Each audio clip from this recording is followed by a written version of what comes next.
Apa yang kamu sembah sepeninggalanku? Kalau kau mati, kamu menyembah apa, nak? Kalau aku udah nggak ada di dunia ini, ayah nggak ada di dunia ini, kamu berimannya kepada siapa, nak? Tuh, karena dengan begitulah dia akan bisa menjalankan kehidupan yang tidak mudah ini. Sebenarnya tauhid itu ada banyak banget teman-teman semua. Di Al-Fatihah itu tauhid semua itu. Nah, dalam Al-Fatihah itu tauhid semua. Coba kita bahas sedikit supaya teman-teman ketika ngajarin anak-anak Al-Fatihah, teman-teman tahu betapa Al-Fatihah adalah surah pembuka dalam Al-Quran. Itu berisi tauhid semuanya. Baik, itu hanya satu ayat yang tadi Uma bahas. Sekarang Uma mau bahas berikutnya adalah tentang kalau gitu menjadikan anak mandiri, kita melatihnya dari sisi yang mana nih? Bapak dan Ibu, menjadikan anak mandiri itu kan butuh konsistensi, ya kan? Dia tidak bisa bim salabim langsung dalam waktu yang singkat.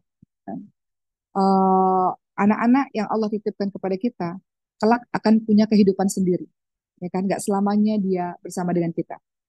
Gak selamanya juga kita sehat. Mungkin kita, Allah alam, mungkin umur kita nggak panjang sehingga dia harus melanjutkan hidupnya sendiri. Dia harus mandiri.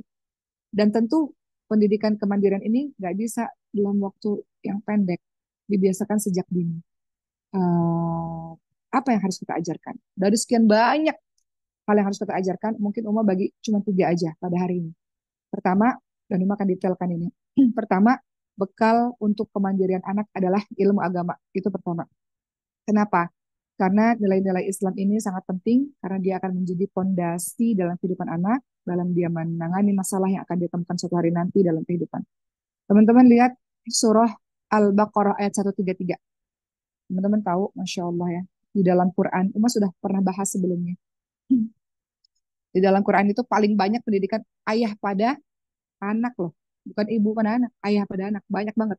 Salah satunya adalah pendidikan Nabi Yakub alaihissalam pada anaknya. Lihat surah Al-Baqarah 133. Nabi Yakub itu sebelum wafatnya, beliau tanya sama anaknya, "Mata abuduna min ba'di?" Apa itu artinya? Apa yang kamu sembah sepeninggalanku? Kalau kamu mati, kamu menyembah apa, nak? Kalau aku udah nggak ada di dunia ini, ayah nggak ada di dunia ini, kamu berimannya kepada siapa, nak? Tuh, bayangin, Bu. Mata abuduna min ba'di. Kalau saya udah nggak ada, kamu menyembah siapa, nak? Kamu beriman kepada siapa, nak? Gitu.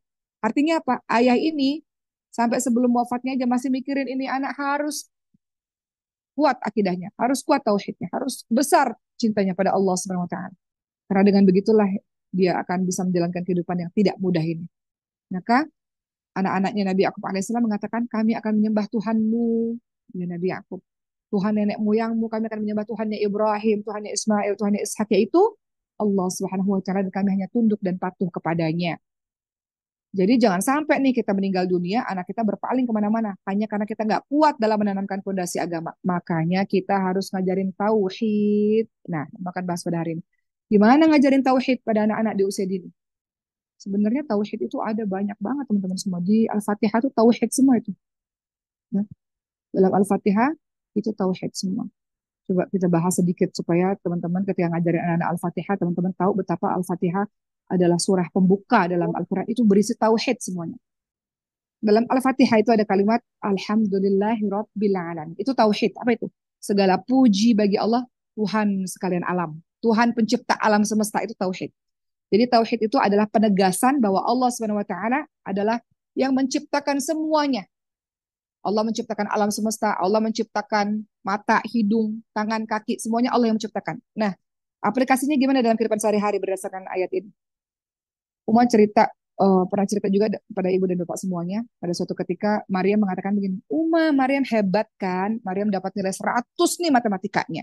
Masukin tauhid di situ, nak. Alhamdulillahirabbil alamin. Segala segala puji bagi Allah. Allah lah yang memberi kecerdasan kepada Maryam sehingga Maryam dapatkan nilai 100. Ini penting banget teman-teman semua. Karena kalau kita nggak bilang begitu, dia akan merasa, oh saya pintar karena saya belajar, karena diri saya sendiri. Karena korun kan begitu dalam Al-Quran. Saya ini kaya karena saya berilmu loh, karena diri saya sendiri loh, karena kerja keras saya sendiri loh. Dia lupa bahwa Allah lah yang memberikan dia segala sesuatu. Ibrahim juga begitu kan, suatu ketika, wih Ibrahim tuh kuat, kaki Ibrahim tuh kuat banget, Ibrahim bisa gol loh berkali-kali, dia mengatakan begitu. Masukin tauhid di dalam. Allah Maha Suci, Allah Maha Besar, Allah yang telah menciptakan kaki yang kuat kepada Ibrahim sehingga Ibrahim bisa nendang bola. Jadi yang buat Ibrahim kakinya kuat tuh Allah, yang buat Ibrahim bisa nendang bola sampai masuk ke gawang tuh Allah, nak. Itu tauhid Ibu sekalian. Jadi dia nggak sombong satu hari nanti, oh saya kaya karena kerja kerasnya sendiri, saya pinter ya karena saya kerja keras. Enggak, semuanya karena Allah yang mengizinkan kamu seperti itu. Atau suatu ketika anak Uma yang namanya Khadijah juga cerita begitu. Khadijah ini sakit, ayo kita ke dokter. Cuma dokter yang menyembuhkan. Nah itu salah kan? Cuma dokter yang menyembuhkan, ayo kita ke rumah sakit. Itu salah. Nah, kita akan ke dokter. Dokter adalah perantara untuk bisa menyembuhkan. Yang menyembuhkan adalah Allah. Kita ikhtiar dengan pergi ke dokter dan kita berdoa kepada Allah agar Allah yang menyembuhkan. Siapa yang menyembuhin? Bukan dokter. Yang nyembuhin adalah Allah Subhanahu wa taala. Dokter itu cuma perantaranya saja. Kalau kata Allah nggak bisa sembuh, mau dokter gimana pun nggak akan bisa sembuh. Gitu. Jadi masukin tauhid ke sana. Jadi kembali lagi dalam surah Al-Fatihah tadi, Alhamdulillahirabbil alamin, segala puji bagi Allah, Tuhan sekalian alam. Allah lah yang menciptakan segala sesuatu. Malik Yaumiddin, yang merajai hari pembalasan. Kita mengakui bahwa Allah lah yang menciptakan hari kiamat, yang menguasai hari kiamat. Itu tauhid, ibu-ibu sekalian, teman-teman sekalian. Kemudian kita katakan Ar-Rahmanir Rahim, ya. Allah punya sifat-sifat Maha Pengasih, Maha Penyayang. Itu tauhid. Allah punya sifat-sifat Ar-Rahman, Ar-Rahim, Al-Ghafur, Ar-Rahim, Ar-Razak, dan sebagainya. Itu tauhid. Sifat-sifat Allah kita imani, itu juga tauhid.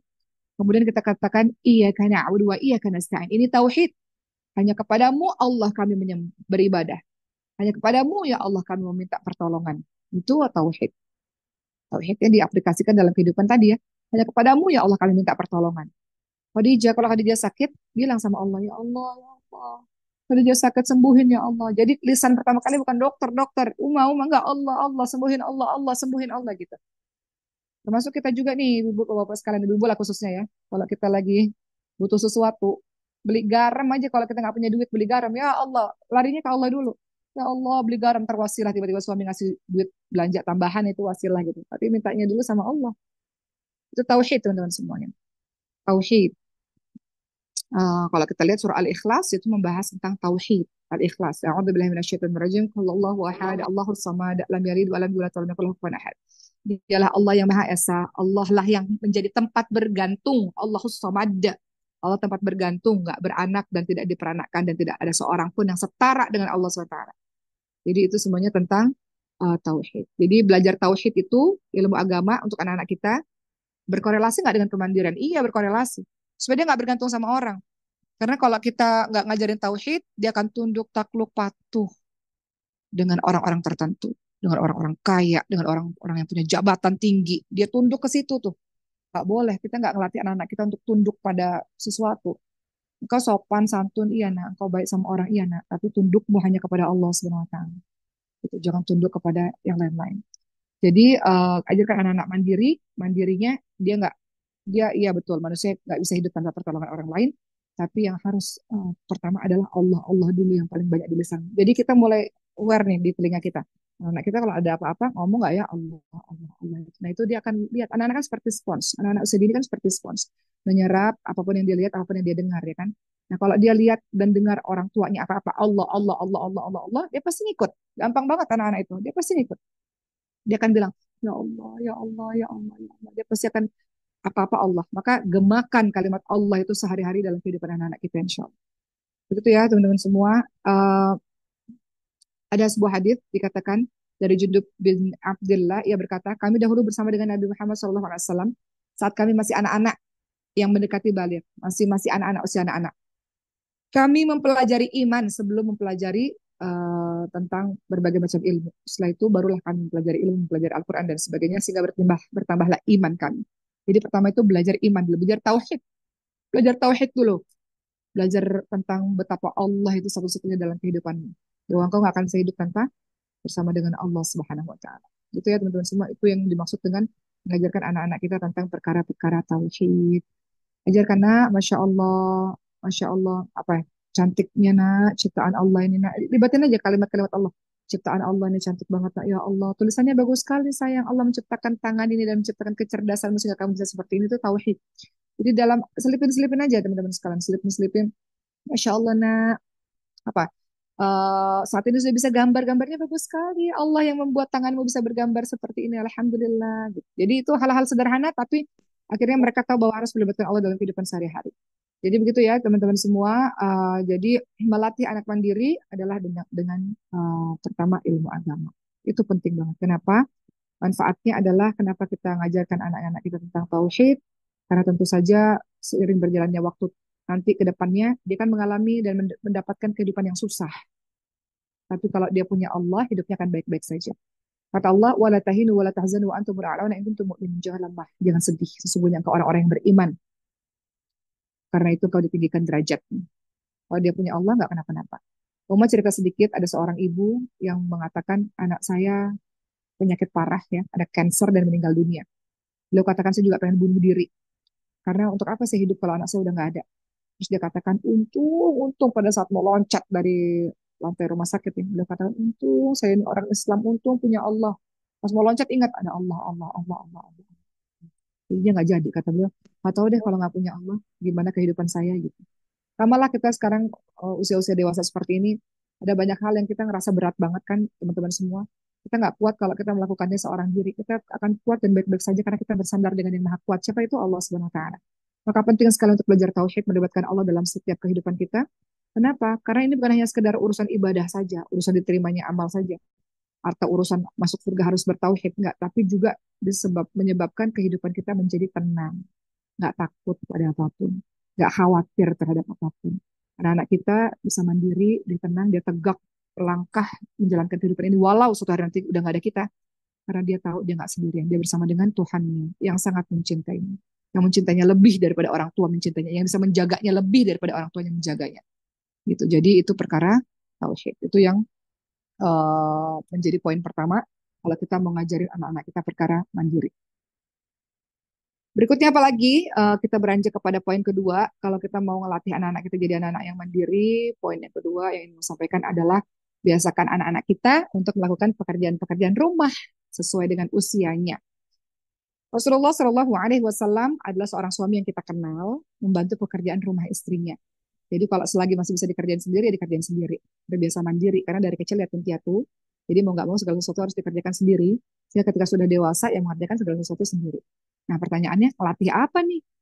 Dalam kehidupan sehari-hari anak di usianya ngelatih apa nih? Yang ringan-ringan apa nih? Misalnya, Bapak dan Ibu sekalian mengajarkan anak-anak kita pekerjaan-pekerjaan rumah, hal-hal sederhana.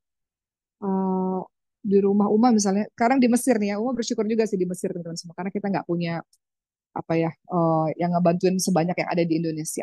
Jadi anak-anak sekarang udah mulai masak sendiri gitu, masak telur sendiri, nyetrika sendiri. Mau nggak mau, kadang-kadang dalam keadaan tertentu ya harus harus harus bisa. Kadang-kadang dalam keadaan terpaksa ya akhirnya jadi bisa gitu, walaupun kita pantau ya. Itulah teman-teman semua, ibu-ibu semua. Jadi mulai bagi-bagi nih pekerjaan rumahnya seperti apa-apa yang mereka bisa lakukan sendiri. Ngerapiin apa, mulai dari sederhana bangun tidur harus ngerapiin kasurnya sendiri atau ngerapiin spraynya atau apa, misalnya ada tamu libatkan nak, tolong tolong ini nak. Yang bikinin mungkin siapa gitu ya, tapi kamu yang nganterin boleh nak. Jadi libatkan dalam pekerjaan-pekerjaan mengurus rumah, itu membuat dia menjadi tanggung jawab, perhatian terhadap urusan rumah, inisiatif ya, melatihnya mampu bekerja sama dengan saudara-saudaranya, at least merapikan kamarnya sendiri deh gitu, atau merapikan mainan. Nah itu kan merapikan mainan setelah dia main. Atau cuci piring misalnya di usia-usia TKB misalnya udah mulai bisa cuci piring nak, kamu apa yang kamu makan kamu cuci piring nak, atau gitu hal-hal yang akhirnya ngelatih dia untuk bertanggung jawab. Nah itu kan perlu pembiasaan, masing-masing keluarga kebiasaannya beda-beda, perlu pembiasaan sehingga anak-anak sudah otomatis, kalau udah biasa udah otomatis. Apalagi nih yang kita latih pekerjaan-pekerjaan sehari-hari gitu ya, membuat makanan ini penting banget. Uma harus mengaku sampai hari ini Uma nggak bisa masak ya teman-teman semua ya, tapi penting banget ya, karena masak itu adalah soft skill sebenarnya. At least bisa lah masak-masak sederhana gitu. Nah, ajarin nih anak-anak ini nih untuk bantu ibunya masak di rumah gitu. Itu penting banget tuh. Yang seperti misalnya menanak nasi gitu ya. Oh, cara buat nasi gini nah, airnya harus segini nah, misalnya. Atau mengoles selai di roti misalnya. Nggak perlu apa-apa selagi kira-kira dia bisa kerjain, dia kerjain sendiri aja gitu. Nggak apa-apa harus kita kerjain gitu. Mengoles selai di rotinya sendiri, atau misalnya memasak telur. Nah, itu kalau anak-anak Uma tuh sekarang udah mulai masak telur ya, alhamdulillah nggak ngerepotin rumah, udah nggak teriak-teriak lagi, udah bisa masak telur misalnya, membuat jus, hal-hal sederhana. Atau apalagi yang kita bisa latih anak kita kemandirian di rumah, ngurus pakaiannya sendiri, ngurus pakaian misalnya, ngurus pakaian. Nah, kalau misalnya nyuci baju yang putih-putih, pisahin dengan yang berwarna nak misalnya. Nah, kalau mau nyuci baju, baju-baju tentu harus dikucek nih. Kalau kaki kamu tuh kotor, nggak bisa masuk mesin cuci, kucek-kucek sendiri. Nah, melipat pakaian seperti apa, gantung pakaian seperti apa, mengoperasikan mesin cuci di usia tertentu ya seperti apa, itu dilatih. Apalagi yang harus kita latih? Mengatur keuangan. Nah, itu penting banget. mengatur keuangan, mulai minta sama anak-anak. Kalau ada anak-anak yang kita sudah kasih uang jajan, kayaknya TK udah enggak ya. Tapi ntar di usia-usia tertentu kita kasih uang jajan misalnya, latih dia, ya latih. Nah, ini uangnya segini ya. Nanti cukupnya untuk beli ini. Nanti kalau uangnya habis ya berarti kamu habis nggak bisa apa-apa lagi. Jadi ajarkan sejak ini mengelola uang secara bijak. Ajarkan anak-anak kita menabung. Nah, itu penting banget tuh, menabung, menabung dan beramal ya. Sedekahnya ada, menabung ada. Tapi mau cerita sedikit cerita lucu nih. Uma ngajarin anak-anak Uma sodako iya. Tapi hati-hati ya Bu, ngajarin anak-anak kita sodako tuh ada batas-batasan. Ajarin juga anak-anak kita nabung. Jadi jangan cuma sodako doang, tapi nabung juga. Karena kesalahannya Uma adalah ngajarin anak-anak sedekah, lupa ngajarin anak nabung. Jadi ketika sedekah, 100% dikasih lah semuanya itu untuk temennya. Kita baru beli sepatu baru nih buat Khadijah. Tiba-tiba sepatu barunya hilang. Uma tanya, Khadijah, mana sepatunya? Sepatunya Khadijah, ada teman Khadijah di sekolah, sepatunya jelek banget Uma. Jadi Khadijah, oh, kasih aja sepatunya. Jangan kayak gitu juga, Khadijah itu sepatu mahal banget. Baru 1 hari dipakai, baru langsung kasih ke temennya gitu ya. Jadi ada konsep di mana kita memang mengajarkan anak kita sedekah, ada ngajarin anak-anak kita untuk nyimpen barang-barangnya juga, menabung juga. Nah, itu melatih kemandirian. Jadi dari kecil nih punya celengan nih ibu semua, bapak-bapak semua anak-anak di rumah supaya kalau dia dapat THR misalnya pada saat Lebaran atau dia dikasih uang sama siapa dia masukin nabung, nabung, nabung itu juga ngajarin anak-anak kita mandiri. Kemudian apa lagi? Berbelanja. Nah, ajak anak-anak kita ke supermarket, ke pasar, ke toko, berbelanja ini jadi pembelajaran juga loh untuk anak-anak, teman-teman semua. Mereka bisa mulai dengan bikin daftar belanja misalnya ya. Jadi yang dibeli yang mereka udah tulis dari rumah gitu. Daftar belanja. Mereka ngerti tentang cara apa memahami diskon-diskon misalnya itu juga semuanya ilmu. Jadi anak-anak itu kan belajar sambil bermain, bermain sambil belajar. Jangan kita pikir bahwa anak-anak usia dini itu belajarnya pakai papan tulis terus menerus, mereka harus duduk rapi ya nggak bisa. Anak usia dini itu mobile, dia bisa belajar dengan berbagai macam hal. Nah itu yang kita ajarkan pada anak-anak kita. Apalagi kita ajarkan kemandirian dalam kehidupan sehari-hari, pertolongan pertama misalnya. Ada kotak P3K di rumah misalnya gimana caranya membersihkan luka, gimana caranya ngasih betadine misalnya untuk luka dengan plester misalnya. Gimana itu juga diajarin. Apalagi yang harus diajarkan pada anak-anak kita, anak-anak usia dini. Selain pekerjaan rumah gitu ya, selain tadi urusan belanja, urusan keuangan dan sebagainya, ini juga penting banget sih teman-teman semua. Ajarkan anak-anak kita tuh komunikasi dasar. Anak tuh makin cerewet, makin pinter. Jadi kalau ada apa-apa, latih misalnya, nah itu ngomong sendiri gitu. Misalnya kayak anak-anak kan bilang, Uma, pengen ini, pengen misalnya pengen beli di restoran nih, pengen pesan ini, ngomong sendiri nak, coba pesan tuh, ngomong sendiri. Itu latih anak-anak kita komunikasi dasar. Cara dia berinteraksi dengan orang lain, cara dia berinteraksi dengan orang yang lebih tua, cara dia berinteraksi dengan orang yang belum dia kenal, berbicara depan umum, itu juga penting sih teman-teman semua. Komunikasi dasar untuk kita latih anak-anak kita ngomong sendiri sayang, ngomong sendiri nak. Aku mau cerita sedikit teman-teman semua. Di sini di Mesir ini anak-anak itu pakai 3 bahasa ya. Ada bahasa Arab, bahasa Inggris, dan pilihan bahasa Prancis atau Jerman. Nah, kalau Prancis Jerman agak susah buat anak-anak karena anak baru, tapi mereka sekarang sudah terbiasa dengan Inggris dan Arab. Jadi cara melatih mereka untuk mereka bisa berani ngomong sama orang. Mereka harus ngomong sendiri gitu. Kayak kemarin, Ibrahim masuk ke klub bola. Klub bola. Kemudian dia katakan, ngomong sama gurunya. Ibrahim mau ini, mau itu. Terus Uma bilang, ngomong sendiri, nak. Ngomong sendiri. Terus, tapi Uma nggak, tapi Ibrahim susah ngomongnya. Bisa kok, apapun yang Ibrahim bisa gitu. Akhirnya dia bilang, Can I play now? Dia bilang gitu sama gurunya. Can I play now? Gitu. Terus, yeah, sure, you can play now gitu. Dan menurut Mama itu sudah satu prestasi ya. Dimana satu anak ini akhirnya dia bisa ngobrol kepada orang lain gitu. Dengan walaupun dengan komunikasi yang terbatas. Jadi kita kasih kesempatan anak-anak itu untuk ngobrol, ibu-ibu sekalian. Kalau ada tamu datang ke rumah, kasih kesempatan anak-anak kita untuk menyapa orang di rumah, gitu, orang yang tamu di rumah.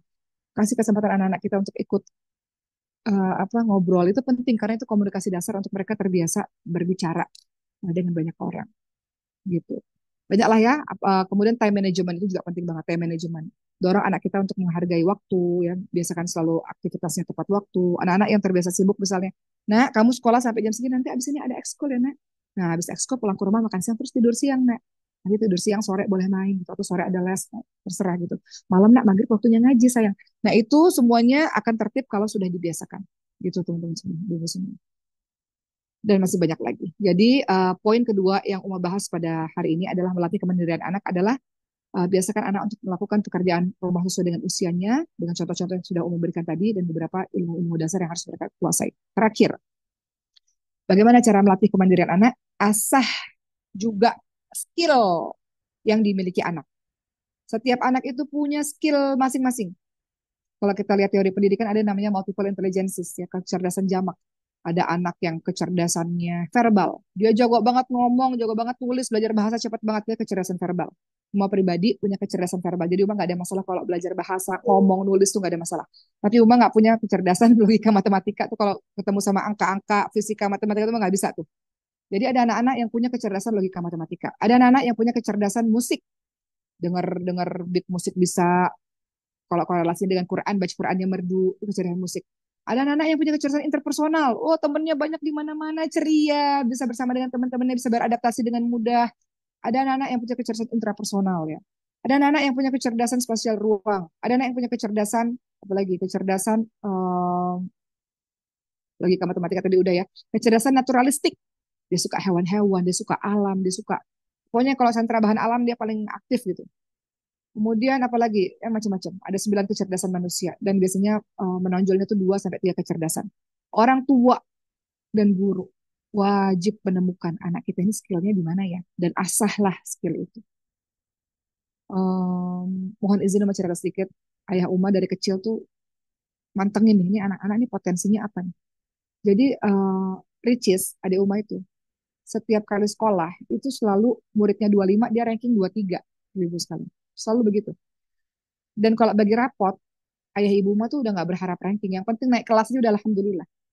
Tapi yang Uma pelajari dari orang tua Uma nggak fokus. Yang penting nggak apa-apa, nah yang penting nilai minimum nggak apa-apa. Tapi apa yang kamu suka nilainya harus bagus gitu. Which is tuh sangat suka dalam seni dan olahraga. Maka di situ yang diasah betul-betul. Seni dan olahraganya betul-betul diasah. Karena dia punya kecerdasan kinestetik, kecerdasan gerak kan. Diasah betul-betul dan dia suka kreativitas. Akhirnya sekarang pekerjaannya sesuai dengan kecerdasannya. Jadi asah skillnya anak-anak kita. Ketika anak-anak itu memiliki skill, tugas kita adalah memfasilitasi skill anak itu apa. Kita lihat, oh biasanya skill anak tuh udah mulai kelihatan nanti di usia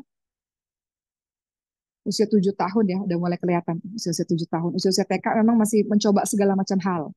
Usia-usia TK tuh harus diberikan pengalaman pembelajaran semuanya, semuanya supaya otaknya rimbun tuh ya. Otak semakin rimbun semakin pintar. Dia dikasih pengalaman belajar, coba ini, coba itu, coba ini, coba itu. Diajarkan pembelajaran yang banyak supaya dia nanti kita nggak tahu nih nyantolnya di mana nih gitu. Jadi kasih aja dulu semua pembelajaran, semua pengalaman pembelajaran, nanti nyantolnya di mana, unggulnya di mana.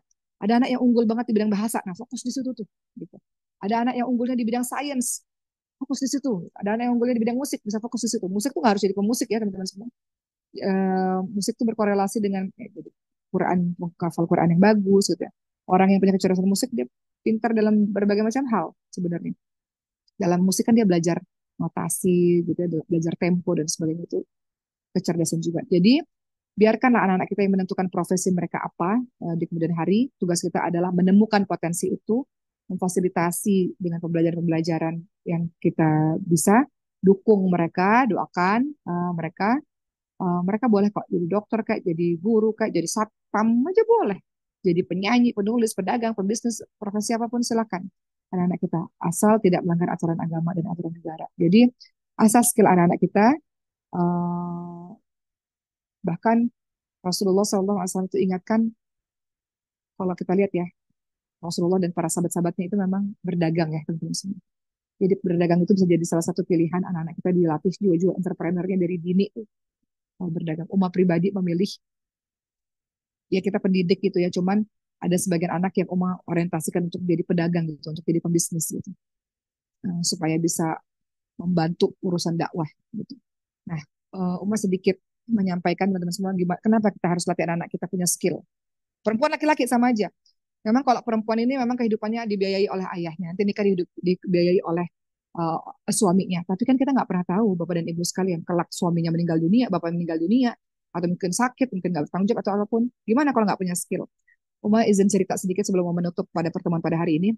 Uma ceramah di Kota Medan waktu itu, ada seorang ibu curhat. Saya ini terbiasa hidup bergelimang harta dengan suami. Suami memanjakan saya. Suami nggak boleh saya ngapa-ngapain, udah duduk manis diam aja. Dan sayangnya saya juga nggak nabung, kata beliau. Akhirnya suaminya meninggal mendadak. Beliau hidup dengan 3 anak masih kecil-kecil, hidup dengan harta waris, dan udah harta warisnya habis. Sekarang bingung mau ngapain. Kenapa? Udahlah nggak nabung, nggak saving money, udahlah nggak punya skill. Bingung mau ngapain, mau minta kemana, bingung. Jadinya sekarang minta-minta jadi. Nah, Itu untuk perempuan. Jadi perempuan juga harus punya skill, apalagi laki-laki yang tugasnya untuk menafkahi. Apa kata Rasulullah SAW? Tidak ada seorang pun yang memakan satu makanan yang lebih baik daripada makanan hasil usaha tangannya sendiri. Sungguh Nabi Allah, Nabi Daud makan makanan dari hasil usahanya sendiri. Semua nabi-nabi itu makan dari hasil usahanya sendiri. Mereka berdagang untuk menghidupi dakwah-dakwah beliau-beliau ini. Begitu. Kata Rasulullah apa? Sungguh seorang dari kalian yang memanggul kayu bakar dan dibawa dengan punggungnya lebih baik daripada dia meminta pada orang lain. Ya, jadi sungguh orang yang kerja apapun itu dengan usahanya sendiri itu lebih baik dibandingkan dia minta-minta.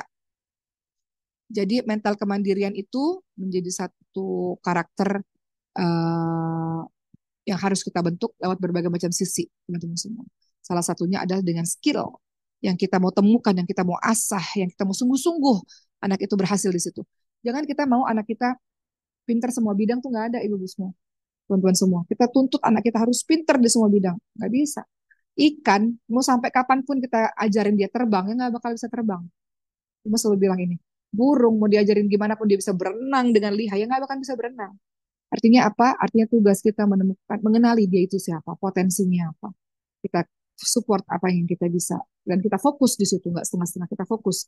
Karena segala sesuatu yang setengah-setengah nggak akan jadi apa-apa. Kita mau anak kita jadi ini, nggak jadi deh, jadi ini, nggak jadi deh. Kita yang ngarahin, teman-teman semua. Kita yang ngarahin, berdasarkan potensi yang dia miliki. Begitu kira-kira ibu-ibu semua, bapak-bapak semua, terakhir tentu saja yang Uma ingin sampaikan pada bapak dan ibu semua bahwa ada doa-doa yang tidak pernah ditolak oleh Allah Subhanahu wa taala. Apa itu? Doa orang tua kepada anaknya. Allahumma faqihu fiddin wa alimhu ta'wil. Itu doain terus tuh.